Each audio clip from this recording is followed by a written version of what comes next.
Okay, let's dive into this. Have you ever noticed that when human beings are faced with an absolute disaster, they have this surprising, almost reflexive tendency to feel profoundly thankful for what they haven't lost? It's a fascinating psychological phenomenon, but it brings up a really compelling question. What if you could harness that exact kind of radical, unbreakable appreciation every single day, without actually needing to experience a tragedy first?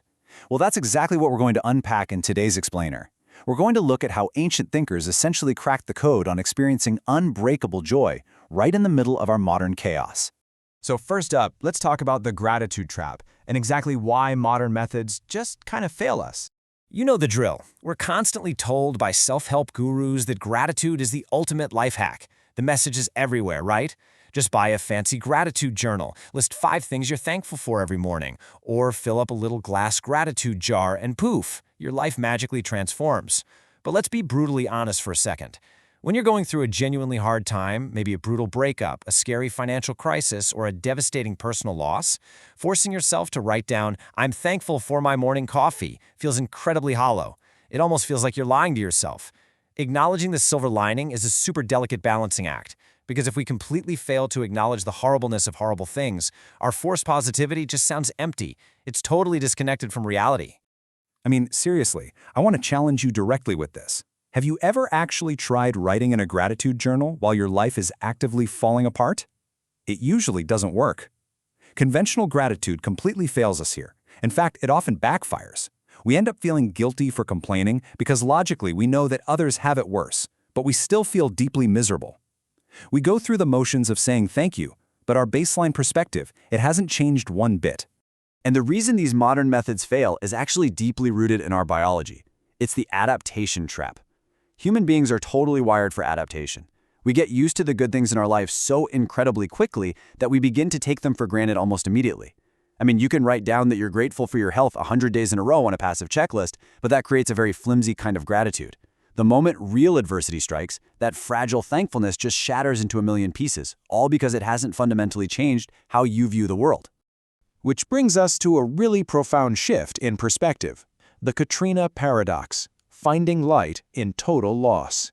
See, when everything is stripped away, human psychology does something remarkable. To wrap our heads around this, let's rewind exactly 20 years. A young interviewer traveled down to the Gulf Coast just months after Hurricane Katrina hit. Now, this wasn't just a storm. It hit the coast with the literal force of colliding galaxies. It completely leveled entire communities and altered lives forever. Now, the sheer scale of the trauma these people endured it's unimaginable. The interviewer spoke with dozens of survivors. We're talking about homes completely caked in toxic mud. People told stories of literally floating up their own staircases just to find pockets of air to breathe, and having to physically swim out of their second-story broken windows to survive. You would entirely expect these victims to be completely consumed by justified anger, deep pain, and a desire to just blame the world. But incredibly, they weren't. Instead, the interviewer found something beautifully counterintuitive. Over and over again, completely independently of how much physical property they had lost, the survivors were profoundly thankful for what they still had left. Their constant mantra was, "Some people got it worse than we did." It really proves that major catastrophes have a way of reflexively rescaling our values.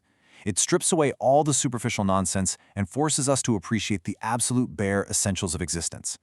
Now, the ancient Stoics, think philosophers like Seneca and Marcus Aurelius, they looked at this exact universal human ability to find the silver lining during massive tragedies. And they asked a completely brilliant, game-changing question. Why on earth should we wait for a disaster to hit? If humans have the capacity to be this deeply, radically grateful when they lose everything, why shouldn't we dial this exact psychological mechanism up to 11 right now while our lives are relatively stable? And this perfectly illustrates the difference between modern toxic positivity and ancient wisdom. We all know the modern optimist, right? The one who tries to convince himself the glass is half full. But the author Bill Irvine points out that a Stoic goes way further. A Stoic is absolutely mind-blown by the miracle of the glass itself. They're sitting there amazed that they even possess a glass, because it could have easily been stolen or shattered. They marvel at how it holds liquid, how it imparts no taste, how it lets you see inside. To a Stoic, that ordinary glass isn't half full. It's a technological marvel and an absolute miracle. All right, pillar number 1, negative visualization, or the art of meditating on loss. So how do we actually get to that level of appreciation? It starts right here. The Stoics didn't sit around making cute lists of things they liked. Strangely enough, to become the most grateful people in the ancient world, they talked a whole lot about loss. They meditated on it intentionally. They called this concept premeditatio malorum, which translates to the premeditation of evils, or negative visualization. It's the active, vivid practice of imagining the loss of what you currently value. By temporarily simulating adversity in your mind, you completely change your baseline perspective. You literally shock your brain out of that adaptation trap we talked about earlier. Let's actually try it right now. Instead of just writing, "I'm thankful for my car," I want you to take 5 seconds and vividly imagine that you woke up this morning, walked outside, and your car was gone, stolen. Imagine the sudden spike in your heart rate. Imagine those frustrating hours on the phone with the insurance company, the stress of figuring out how to get to work, the sheer financial panic. Really feel that anxiety. Okay, now snap back to reality. Look out the window. Your car is sitting right outside. Do you feel that sudden wave of relief? That is real, unbreakable gratitude. And you can apply this to anything. Take the simple act of saying grace before a meal. In its truest form, that's actually an exercise in negative visualization. By pausing to seriously reflect on the fact that this food might not have been available and that you very easily could have gone to bed hungry tonight like so many people do, suddenly, an ordinary routine Tuesday night meal instantly transforms into a massive cause for celebration. Moving on to Pillar 2, rescale your values, the sun and the lamp. Visualizing loss is really just the first step. To maintain this mindset, we must fundamentally change what we value at our core. We have to rescale our internal metrics for success and happiness. The great Roman philosopher Seneca said this perfectly. No one can be grateful unless he has little regard for the things that ordinary people lose their heads over.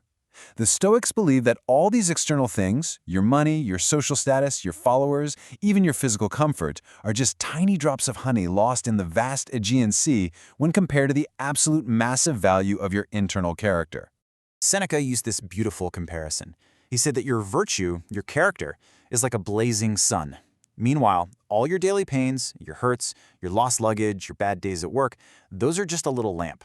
The sheer scale of the sun completely outshines the little lamp. When you deeply realize that your ability to be courageous, just, and kind today is the only thing that truly matters, having a rough afternoon simply doesn't seem like a big deal anymore.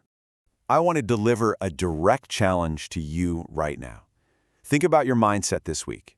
Are you walking through the world constantly asking, what is it that I want? Or are you walking through the world asking, what is it that is wanted of me? Shifting your perspective from selfish desire, which, let's face it, always wants more, to active duty and character changes absolutely everything about how you view the world around you. And that leads us to our final pillar. Practice active gratitude, the positive surge. I know a lot of people hear about negative visualization and think it sounds completely depressing, but a true Stoic session doesn't end in depression. It actually ends in a massive surge of positive energy, because when you realize you haven't lost everything yet, you wake up to the present moment. The crucial point is this quote from Roman Emperor Marcus Aurelius: "While you have life in you, while you still can." Active gratitude is the powerful acknowledgement that you still have the opportunity to choose well in the here and now. You're still breathing, you still have time to spend with your family, time to fix your mistakes, and time to do what you ought to do. It is an active, energizing force, not just a passive feeling. So, let's quickly summarize this actionable toolkit. First, regularly visualize what you stand to lose to break that adaptation trap. Second, fundamentally rescale your values so that your character massively outshines your minor inconveniences. And third, actively embrace the miracle of the present moment. Remember, true gratitude is a radical, profound reframing of reality. It's an entirely new operating system for your brain, not a passive checklist meant to make you feel warm and fuzzy for 5 minutes. Seneca told us that we should make every effort to show all the gratitude we can, because ultimately, the good in gratitude redounds back to ourselves. It fortifies our own minds. So I urge you to throw away the empty, superficial gratitude jar. Develop the mental armor that allows you to look directly at a devastating storm in your life, stand tall, and say, I am still here and I still have my character. Now that is unbreakable joy. I want to leave you with one final thought as we wrap up this explainer. Look around your room right now.